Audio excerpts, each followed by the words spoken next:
गर्मी में खेत में ही खाने सोने और नहाने वाला ससुराल। दीदी, जीजू का क्या नाम लिखना है? उनका नाम विनोद है, अच्छे से लिखना उनका नाम। अरे मेहंदी में छुपा कर लिखना नाम तुम। शादी के बाद जब तेरी स्वागरात होगी ना, तब तू जीजू से पूछना कि कहाँ लिखा है उनका नाम।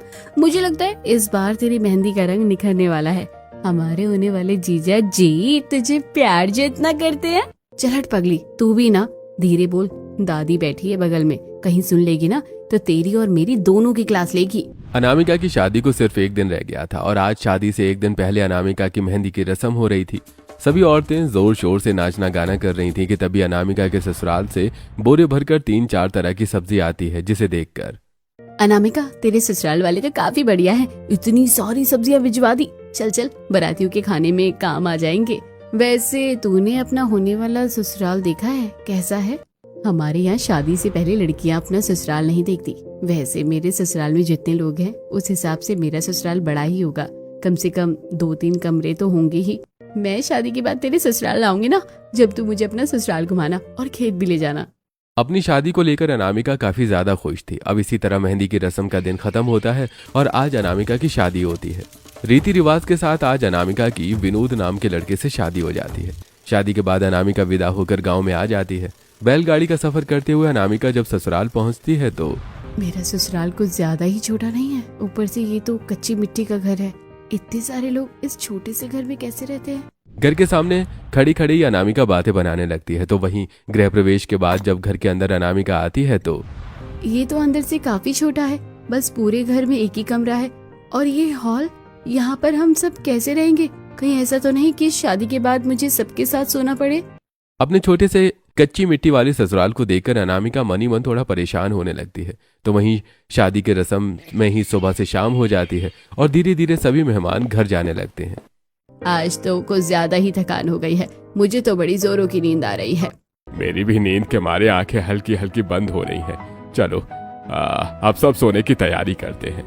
आरती, एक बात तो बताओ, घर में सिर्फ एक ही कमरा है और ये हॉल है, हम सब यहाँ कैसे सोएंगे? तो भाभी, आपको किसने बोला कि हम सब लोग यहाँ सोएंगे? हम तो एक बड़ी सी खुली जगह में सोते हैं। आपको भी वहाँ काफी मजा आएगा सोने में, ठंडी ठंडी हवा, शांत माहौल और आसपास कोई भी नहीं। अच्छा, ऐसी कौन सी जगह है? चलो मुझे भी लेकर चलो वहाँ पर। अनामिका अपने ससुराल वालों के साथ जाने लगती है कि तभी रास्ते में चलते चलते अनामिका को एक काफी बड़ा और सुंदर सा घर दिखता है, जिसे देखकर ये घर कितना बड़ा है और सुंदर भी कितना है। काश यही मेरे ससुराल हो। मुझे लगता है कि वो छोटा सा मिट्टी का घर इनका कोई पुराना पुश्तैनी घर होगा, जहाँ पर दुल्हन का गृह प्रवेश किया जाता है, वरना उस छोटे से घर में कौन रहेगा? इससे पहले अनामिका अपने मन में कोई और सपना सजाती, अनामिका अपने ससुराल वालों के सब्जियों के खेत में पहुंचती है, जहाँ तरह तरह की काफी सब्जियां होती हैं। तो वहीं उन्हीं खेतों में 3 से 4 खाट बिछी होती हैं। अनामिका बहू, तुम इस खाली खाट पर सो जाओ विनोद के साथ, बाकी पर हम लोग सो जाएंगे। माँ जी, ये क्या कह रही हो? मुझे इस खाट पर सोना है और वो भी खेतों में? हाँ भाभी, मैंने कहा तो था आपसे कि हम खुली जगह पर सोते हैं। तो तुम्हारा खुली जगह से मतलब ये खेत था? हाँ, और देखो हल्की हल्की हवा भी चलनी शुरू हो गई है। चलिए अब सब सोते हैं। अब सभी लोग अपनी अपनी खाट पर जाकर सो जाते हैं। तो वहीं जब अनामिका खाट पर लेटती है तो क्या मुसीबत है, ऐसा लग रहा है कि खाट पर नहीं बल्कि पत्थर पर सोई हूँ। हाय मेरी कमर, अगर पता होता तो इस तरह खेतों में सोना पड़ेगा तो मैं दहेज में एक बिस्तर ही लेकर आ जाती। इन लोगों में क्या इतनी भी अक्ल नहीं है कि आज नई नवेली बहू की सुहागरात है, अब मैं क्या खुले में सुहागरात मनाऊंगी? और जरा इनको तो देखो कैसे खर्राटे भी मारने लग गए हैं। अनामिका करवटें बदलते हुए जैसे तैसे करके उस खाट पर सोने की कोशिश करती है कि तभी उसे आसपास के जंगलों से अलग अलग तरह के जानवरों की आवाज आने लगती है। ये तो जानवरों की आवाज है, ऐसा लग रहा है कोई लकड़ बग्गा भूखा चिल्ला रहा हो। हे भगवान, कहाँ फंस गई मैं? डरते डरते ही सही, लेकिन अनामिका की आंख लग जाती है। अनामिका को सोए हुए मुश्किल से आधा घंटा ही हुआ था कि तभी ढेर सारे मच्छर अनामिका को काटने लगते हैं, जिससे परेशान होकर अनामिका, हे भगवान, लगता है आज मुझे पूरी नींद नसीब नहीं होगी। इतने सारे मच्छर, ऐसा लग रहा है आज मेरे शरीर का सारा खून यही पीकर जाएंगे। अनामिका काफी ज्यादा परेशान हो रही थी कि तभी आधी अधूरी नींद में थोड़ी थोड़ी खुली आंखों से अनामिका जंगल की तरफ से अपनी नंद को आते हुए देखती है, जो सीधा जाकर खाट पर सो जाती है। मेरी नंद इतनी रात में जंगल से क्यों आ रही है? क्या सच में मैंने अपनी नंद को देखा या कोई आंखों का धोखा था? अनामिका काफी ज्यादा नींद में थी, इसलिए अब वो ऊपर से नीचे तक अपने आप को चादर में ढककर सो जाती है। इसी तरह अब सुबह के 6 बज जाते हैं। अनामिका गहरी नींद में सो रही होती है कि तभी उसे आसपास से गाय भैंसों की आवाज आने लगती है। कि गाय भैंस की आवाज कहाँ से आ रही है? पिंकी देख तो जरा, कहीं घर के अंदर गाय तो नहीं घुस गई है। अनामिका बहू, तू अपने घर में नहीं खेतों में है। गाय भैंस खेतों के आसपास घूम रही है, जरा आँख खोलकर तो देख। अनामिका जैसे ही आंखें खोलती है तो उसे आसपास काफी सारी गाय भैंस दिखती हैं, जिसे देखकर इतनी सारी गाय भैंस यहाँ कहाँ से आ गई? और मैं भला इस खेत में क्या कर रही हूँ? तेरी याददाश्त तो काफी कमजोर है। इतना तो तुझे याद है ना कि तेरी शादी हुई है और हम सब यहाँ इसी खेत में सोते हैं। चल जल्दी से उठकर जाकर नहा ले। मैंने आरती से तेरे लिए कपड़े मंगवा लिए हैं। क्या कपड़े मंगवा लिए हैं? लेकिन माँ जी, यहाँ आसपास नहाने की जगह कहाँ है? आगे जाकर एक ट्यूबवेल बना है, बिल्कुल दूध की तरह साफ पानी है। वहाँ पर हमने कपड़े बांध रखे हैं। तू और आरती जाकर नहा लो, फिर नहाने के बाद जाकर पूजा कर लेना। और फिर आज तेरी रसोई की रस्म भी तो है। इससे पहले अनामिका कुछ कहती कि तभी सुमन वहां से चली जाती है। तो वहीं अनामिका अपनी नंद आरती के साथ उसे ट्यूबवेल के पास जाती है, जिसे देखकर क्या सच में हम यहाँ नहाएंगे? आसपास ढकने के लिए कपड़े तो बांध रखे हैं, लेकिन यहाँ नहाना मुझे सही नहीं लग रहा है। जरा वो देखो, वहाँ पर पेड़ के पास 3-4 लड़के खड़े हैं और यही देख रहे हैं। भाभी, वो हमारे गांव के लड़के हैं और बड़े शरीफ हैं। आप गलत मत सोचो, आराम से नहा लो। और मैं भी तो नहा रही हूँ ना। आरती तो उस ट्यूबवेल में आराम से नहाने लगती है, लेकिन वहीं अनामिका को थोड़ी हेजिटेशन होने लगती है। और अब जैसे तैसे करके अनामिका नहा धोकर अपनी नंद के साथ पैदल घर पहुंच जाती है, जहां वो सबसे पहले पूजा करती है। वैसे आरती, जब घर है तो हम लोग खेत में क्यों सोते हैं? तुम्हें अजीब नहीं लगता? घर तो है, लेकिन देखिए ना कितना छोटा है। अब हम वहाँ तो एडजस्ट नहीं हो पाएंगे, और ऊपर से गर्मी भी कितनी है। घर में भी घुटन सी होती है, इसलिए हम सब खेतों में सोते हैं। जैसे तो वहाँ खेतों में एसी लगे हुए हैं, ठंडी ठंडी हवा जो आती है। आरती की बात सुनकर अनामिका का मुंह बन जाता है और अब पूजा खत्म करके अनामिका अपनी नंद के साथ वापस खेतों की तरफ आ जाती है। बहू, चाय तो मैंने बना दी थी। एक काम कर, तू सबके लिए खाना बना दे। ज्यादा कुछ नहीं, मीठे में हलवा, साथ में पूरी आलू की सब्जी। और तेरे ससुर जी को भरवा बैंगन पसंद है तो खेतों से ताजा तोड़ कर ले आ, और साथ में जीरे वाले चावल बना ले। ये सब तो मैं बना दूंगी, लेकिन आप मुझे पहले बता देती तो सही रहता। मैं जब पूजा करने गई थी तभी सब कुछ बना कर ले आती। हमारे यहाँ खाना घर में नहीं बनता। अब घर में खाना बनाएगी तो सब कुछ तुझे यहाँ लाना भी तो पड़ेगा ना। कितनी झंझट हो जाएगी। ये बरगद वाला पेड़ है ना, इसी के बगल में मैंने मिट्टी का चूल्हा बना रखा है। खाना बनाने का सारा सामान सब कुछ रखा है। तू आराम से बैठकर खाना बना ले, तब तक हम लोग खेत का काम खत्म कर आते हैं। सोना और खाना तो मैं फिर भी समझ गई, लेकिन खाना बनाना, वो भी इतनी तेज धूप में। इतनी धूप में तो मैं बाहर बैठकर चूल्हे पर खाना कैसे बनाऊंगी? अरे बाहू, अभी तो थोड़ी देर में हवा भी चलने लग जाएगी। बल्कि मैंने तो तेरा सारा काम आसान कर दिया। घर पर खाना बनाती तो सब तुझे यहाँ लाना पड़ता, फिर वापस लेकर जाना पड़ता। यहाँ आराम से बैठकर बना ले। अनामिका को समझ नहीं आ रहा होता है कि उसके साथ ये हो क्या रहा है। तो वहीं अनामिका टोकरी उठाती है और खेत से कुछ बैंगन तोड़कर सीधा उस मिट्टी के चूल्हे के पास आ जाती है और अब चूल्हा जलाकर धूप में खाना बनाने लगती है। अरे बाप रे बाप, मेरी तो पूरी साड़ी भीग गई पसीने से।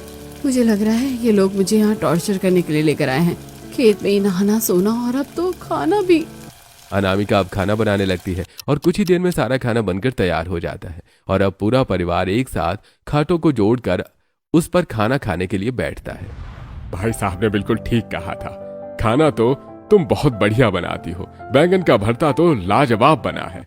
भाभी, हलवा भी काफी अच्छा बनाया है आपने। मजा आ गया खाकर, न ज्यादा मीठा न ज्यादा फीका। ये लो मेरी तरफ से अपनी रसोई का नेक। जिस तरह आज तुमने बढ़िया खाना बनाया है ना, ठीक अब उसी तरह रोज बढ़िया खाना बनाना। हाँ, क्यों नहीं। और वो दिन भी दूर नहीं जब मेरी आत्मा यहाँ बैठकर मेरी 13वीं का खाना बनाएगी। खाना खाने के बाद अब कमलेश अपने दोनों बेटों के साथ सब्जी तोड़कर उन्हें बेचने के लिए निकल जाता है। तो वहीं सुमन और आरती मिलकर खेतों की सिंचाई और उन्हें पानी देने का काम करते हैं और इसी तरह अब शाम हो जाती है। अनामिका अपने खेत के चक्कर काट रही होती है कि तभी उसे सामने वाले एक छोटे से खेत में सूरज नाम का लड़का दिखता है, जो काफी देर से आरती को ही देखे जा रहा था। ये देखकर अनामिका 10 मिनट से देख रही हूँ, ये लड़का आरती को ही देखे जा रहा है। कहीं इसका और आरती का कोई चक्कर तो नहीं है? अनामिका उस लड़की से कुछ कहती कि तभी सब्जियां बेचकर कमलेश अपने दोनों बेटों के साथ आ जाता है। अनामिका अकेले में विनोद से बात करती है। ये क्या, मुझे लगा कि सब सिर्फ खेतों में सोते हैं, लेकिन यहाँ तो खाना नहाना सब कुछ खेत में ही है। और अगर खेत में ये सब करना है तो आप लोग यहाँ कोई कुटिया क्यों नहीं बना लेते? अनामिका, तुमने तो देखा है ना कि हमारा घर कितना ज्यादा छोटा है। उस घर में खाना पीना सोना हम सब एक साथ नहीं कर सकते। और रही बात कुटिया की, तो हमने 2 बार कुटिया बनाई भी थी। लेकिन तुम्हें तो पता है हमारा गांव पहाड़ों के कितने पास है। मौसम बदलते ही तेज आंधी तूफान चलने लगता है और इसकी वजह से 2 बार हमारी कुटिया टूट गई। तो फिर आप अपने उस छोटे से घर को तुड़वाकर बड़ा बना लो ना, जिससे हम सब वहाँ आराम से रह सके। पर अभी हम पर कुछ समय से कर्जा हो रखा है, जब चुक जाएगा तो फिर हम घर बना लेंगे। अनामिका विनोद से कर्ज के बारे में कुछ पूछती है कि तभी कमलेश विनोद को आवाज दे देता है और वो चला जाता है। अनामिका को उस खेत में नहाना, खाना, सोना सब कुछ करना पड़ता है। इसी तरह अब कुछ दिन गुजरते हैं और एक दिन, इस नीले सूट में काफी सुंदर लग रही हो। मैंने कहा था ना कि नीला रंग तुम पर काफी खिलता है। मैंने तो नीले रंग की चूड़ियाँ भी डाली है, तुम्हें याद है? मेले से तुमने ही दिलवाई थी ये चूड़ियाँ। अंकुश अपने खेतों के पास बने जंगल में खड़े होकर गांव की गायत्री नाम की लड़की से बात कर रहा होता है कि तभी वहां अनामिका चूल्हा जलाने के लिए कुछ लकड़ियां लेने आती है। और जैसे उसकी नजर अंकुश और उस लड़की पर पड़ती है तो, देवर जी, ये लड़की कौन है? और आप तो बाहर गए थे ना, तो यहाँ क्या कर रहे हो? ये गांव की ही है, मेरी सहेली है। ऐसे ही मिल गई थी तो बात कर रहे थे हम लोग। नमस्ते भाभी, चलो अंकुश मैं चलती हूँ, बाद में बात करेंगे। जाते हुए गायत्री अंकुश को देखकर मुस्कुराने लगती है, तो वहीं अंकुश भी गायत्री को देखकर मुस्कुरा रहा होता है, जिसे अनामिका नोटिस तो करती है लेकिन वो कुछ नहीं कहती। और अब जंगल से लकड़ी इकट्ठा कर अनामिका फिर से धूप में चूल्हे पर खाना बना रही होती है कि तभी आरती अनामिका के पास आती है। आपने तो आलू की सब्जी बड़ी मस्त बनाई है, सभी को काफी पसंद आई है। एक एक रोटी सबके लिए ज्यादा बना दो, करती करती सब्जी अच्छी बनाकर मेरी ही रेल बना दी इन लोगों ने तो। मैं यहाँ पसीने से तरबतर हो रही हूँ और इन्हें रोटी की पड़ी है। एक तरफ जहां अनामिका धूप में परेशान होते हुए सबके लिए चूल्हे पर खाना बना रही होती है, तो वहीं पूरा परिवार आराम से खाट पर बैठकर खाने का स्वाद लेता है। तो वहीं खाना बनाकर अनामिका सीधा अपनी सास के पास आती है। माँ जी, वो कुछ मसाले खत्म हो गए हैं, तो मैं घर से ले आऊँ? ठीक है बहू। अनामिका खेत से निकलकर पैदल पैदल ही घर की तरफ आने लगती है। तो वहीं अब चलते चलते अनामिका की नजर दोबारा से उस बड़े वाले घर पर जाती है, जिसे देखकर अनामिका, ये घर कितना बड़ा है, हमारा पूरा परिवार तो इसमें आराम से रह सकता है।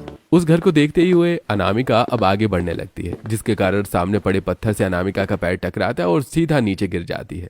अनामिका उठकर जब घर आकर देखती है तो उसे पता चलता है कि उसका घुटना बुरी तरह से छिल चुका है और काफी खून भी निकल रहा है। कितना खून निकल रहा है, अब मैं क्या करूं?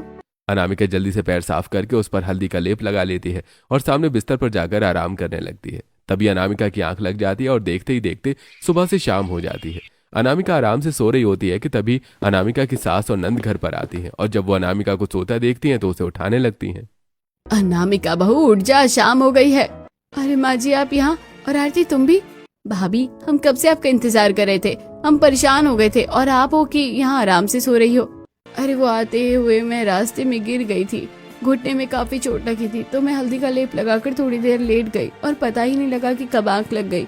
अरे बहू तो बता भी तो सकती थी ना। चल उठ जा और वापस चल, खाना बनाने का समय हो गया है।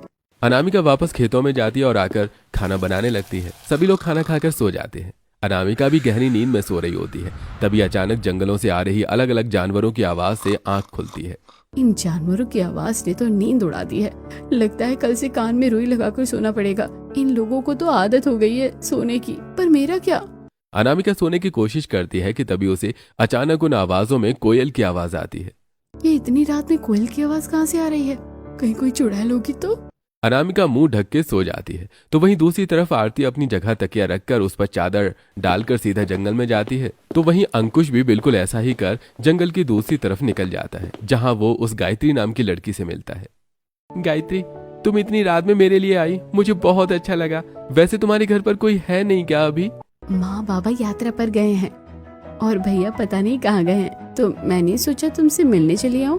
अनामिका का देवर गायत्री के साथ हाथों में हाथ डाल जंगल में खड़े होकर प्यार भरी बातें करने लगता है। तो वहीं दूसरी तरफ आरती भी अनिकेत के साथ जंगल में बैठी होती है। इतनी रात में मुझसे मिलने के लिए आती हो? कहीं कोई जंगली जानवर आ गया तो, या किसी ने देख लिया तो?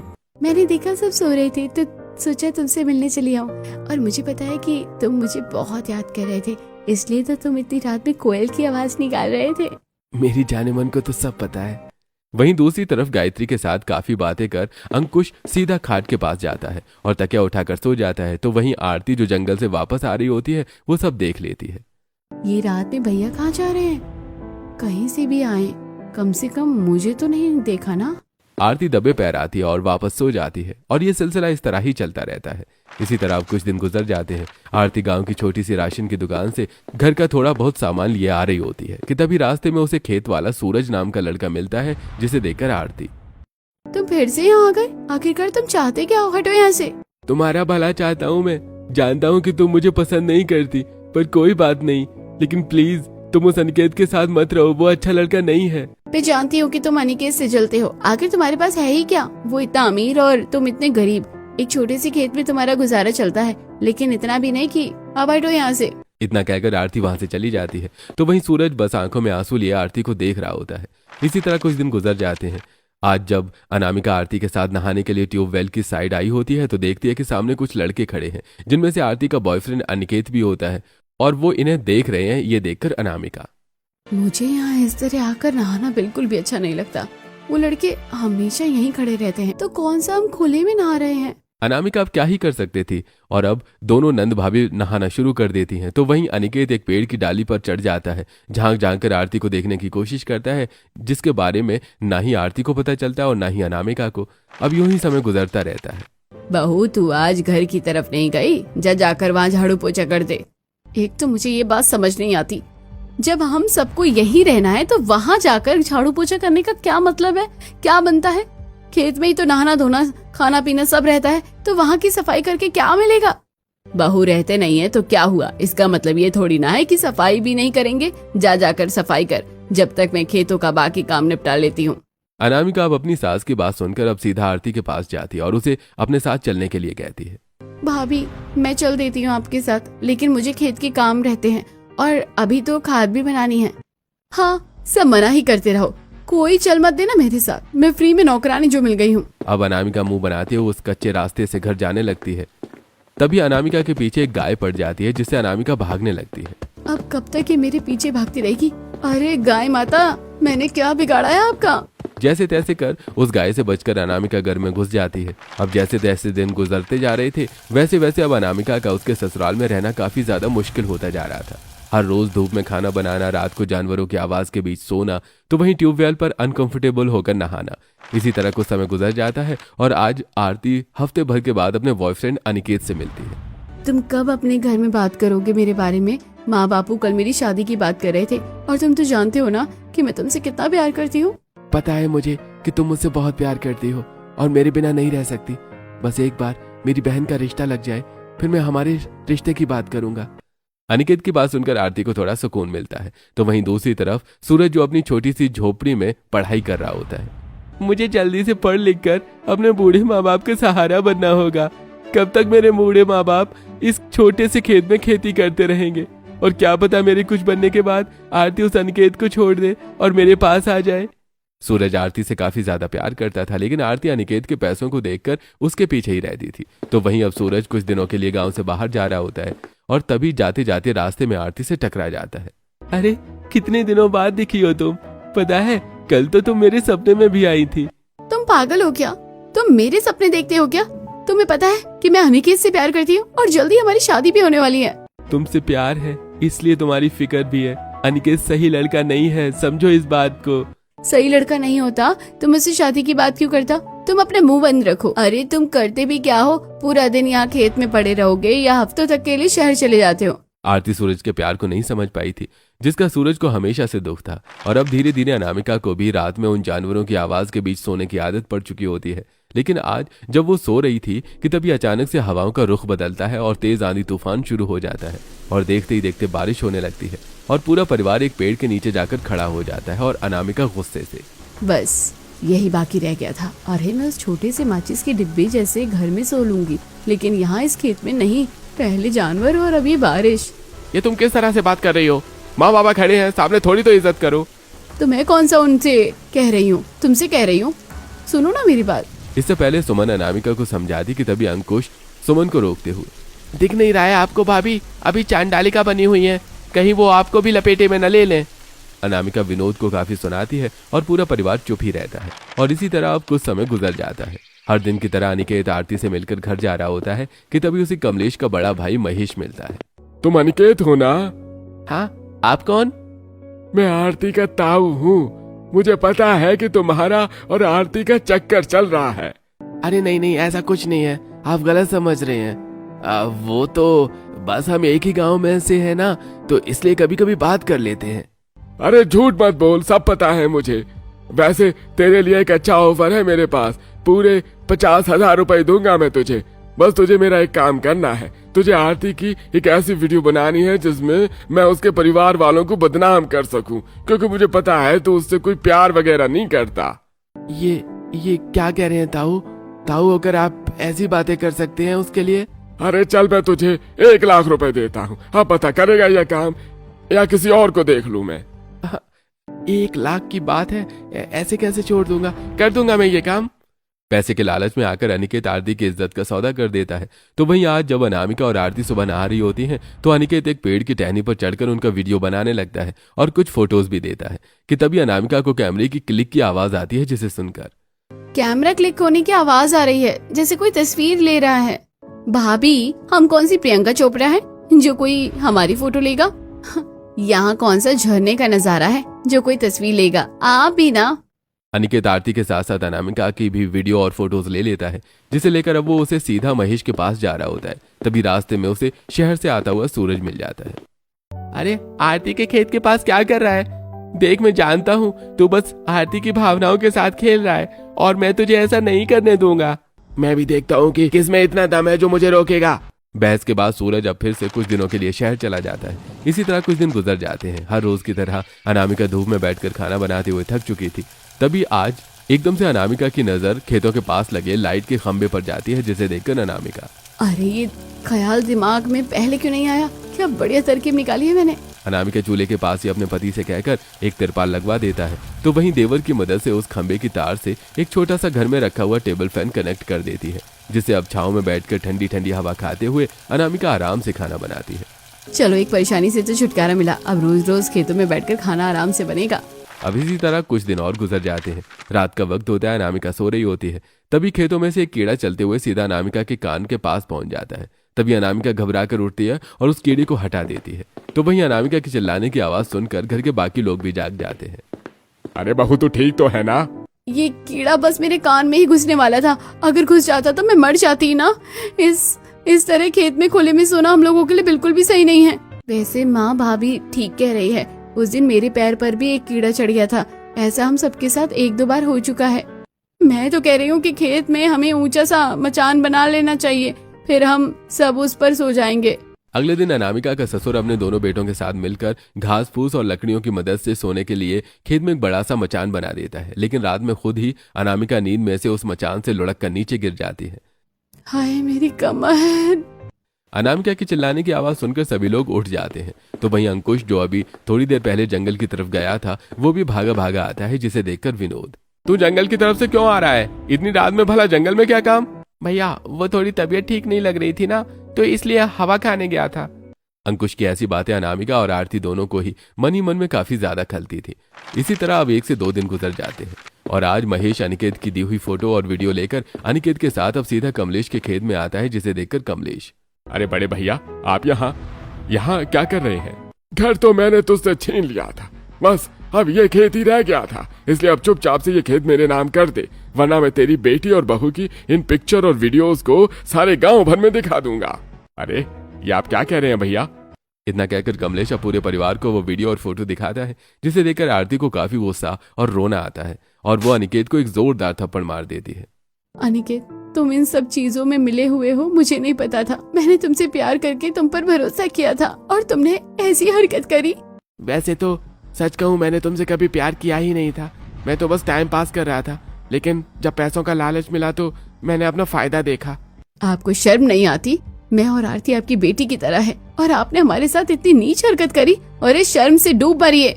शर्म से तो तुम्हारे ससुर को मर जाना चाहिए, इसकी वजह से मेरी मोहब्बत मुझसे दूर हुई थी। तकरीबन 27-28 साल पहले जब कमलेश और महेश जवान हुआ करते थे, तो उनके गांव में एक सरस्वती नाम की लड़की रहती थी, जो इन दोनों ही भाइयों को काफी ज्यादा पसंद थी। लेकिन सरस्वती सिर्फ कमलेश से प्यार करती थी और जब ये बात महेश को पता चलती है तो महेश और कमलेश में लड़ाई हो जाती है। सरस्वती सिर्फ मेरी है, वो मुझसे प्यार करती है, आज मैं उसके घर रिश्ता भिजवाऊंगा, समझा तू? तो हट जा हमारे रास्ते से। अरे मैं आपसे कहकर थक गया हूँ, सरस्वती मुझसे प्यार करती है और मैं उससे बहुत प्यार करता हूँ। अगर आप सरस्वती के घर इस तरह रिश्ता लेकर गए तो कहीं उसके घर वाले उसका रिश्ता कहीं और न कर दें। आपको पता तो है कि उसके घर वाले कितने सख्त हैं। कुछ भी हो, लेकिन मैं सरस्वती से प्यार करता हूँ और मेरी ही उससे शादी होगी। कमलेश गुस्से में सरस्वती के घर रिश्ता लेकर चला जाता है, जिसे देखकर सरस्वती के घर वाले इस रिश्ते से सख्त मना कर देते हैं और उसकी शादी किसी दूसरे गांव में कर देते हैं। अपनी गलती से सरस्वती के जाने के बावजूद भी महेश सारा इल्जाम कमलेश पर डाल देता है और समय बीतने के साथ साथ अपने भाई से बदला लेने के लिए वो गांव के सरपंच के साथ मिलकर पहले खेत के पास वाला वो बड़ा सा घर अपने नाम करवा लेता है और अब उन वीडियोज और फोटोज के सहारे अपनी जमीन भी हड़पने आता है। वो सब आपकी गलती की वजह से हुआ। उस जमीन के अलावा हमारे पास कमाने के लिए कुछ भी नहीं है। हम लोग भूखे मर जाएंगे। कल के मरते आज मरो, मुझे उससे क्या लेना, लेकिन मैं अपना बदला पूरा करके रहूंगा। तूने मुझसे मेरी सरस्वती छीनी थी, अब मैं तुझसे तेरा सब कुछ छीन लूंगा। भाई साहब ऐसा मत करिए, आरती और अनामिका आपकी बेटी की उम्र की है। अगर मेरी बहन और पत्नी की इज्जत की बात नहीं होती ना तो गला दबा देता तुम्हारा।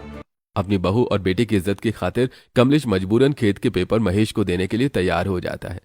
तभी वहां अंकुश गायत्री को लेकर आता है और जैसे ही गायत्री अपने भाई अनिकेत को देखती है तो अनिकेत भैया, आप यहाँ, आप क्या कर रहे हैं यहाँ? गायत्री, ये तुम्हारे भैया हैं, लेकिन ये यहाँ क्या कर रहे हैं? और ताऊ जी, आप आखिरकार यहाँ हो क्या रहा है? विनोद अंकुश को सारी बात बताता है, जिससे सुनकर अब गायत्री को भी अपने भाई से नफरत होने लगती है। एक आप हो जिसने आरती को अपने प्यार के जाल में फंसाया और उसकी इज्जत का सौदा कर दिया, और एक अंकुश है जो आज मुझे अपने पूरे परिवार से मिलवाने के लिए लेकर आया था। आपको मुझे भाई बोलते हुए शर्म आ रही है। अरे चुप कर। और तूने सोच भी कैसे लिया कि मैं तेरी शादी इस गरीब खानदान में होने दूंगा? अब ये इन लोगों का आपसी मामला है, तू चल मेरे साथ। अनिकेत गायत्री को जबरदस्ती अपने साथ ले जाने लगता है कि तभी वहां सूरज आता है, जो आज एक पुलिस यूनिफॉर्म के कपड़ों में होता है और साथ ही 2 कांस्टेबल भी आते हैं। अरे सूरज, तू यहाँ, वो भी इन पुलिस के कपड़ों में? हाँ भैया, क्योंकि अब मैं एक पुलिस ऑफिसर बन चुका हूँ। दिन रात मैंने इसके लिए पढ़ाई की थी, इसीलिए तो मैं बार बार शहर जाता था अपने एग्जाम और ट्रेनिंग को पूरा करने के लिए। सो मिस्टर महेश और मिस्टर अनिकेत, तुम लोगों को 420 और ब्लैकमेलिंग के जुर्म में मैं तुम्हें गिरफ्तार करता हूँ।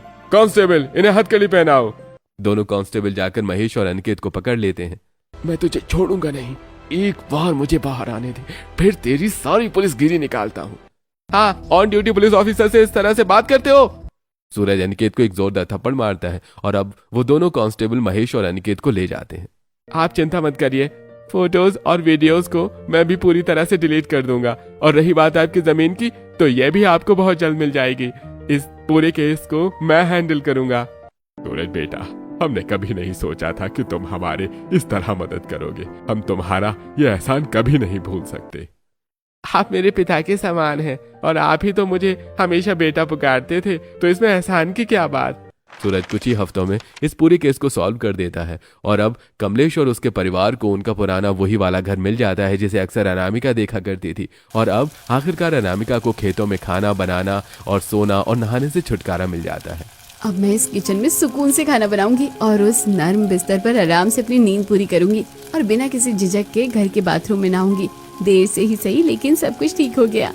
ऐसी समय गुजरता और अब गायत्री और अंकुश की शादी हो जाती है और शादी के हफ्ते भर बाद अब गायत्री और अनामिका मिलकर आरती से बात करते हैं। सूरज सच में एक अच्छा लड़का है। तुम्हारे इतने बुरे बर्ताव के बाद भी उसने तुम्हारी इज्जत रखी, और सच कहूँ तो वो आज भी तुमसे उतना ही प्यार करता है जितना पहले करता था, और तुमसे शादी भी करना चाहता है।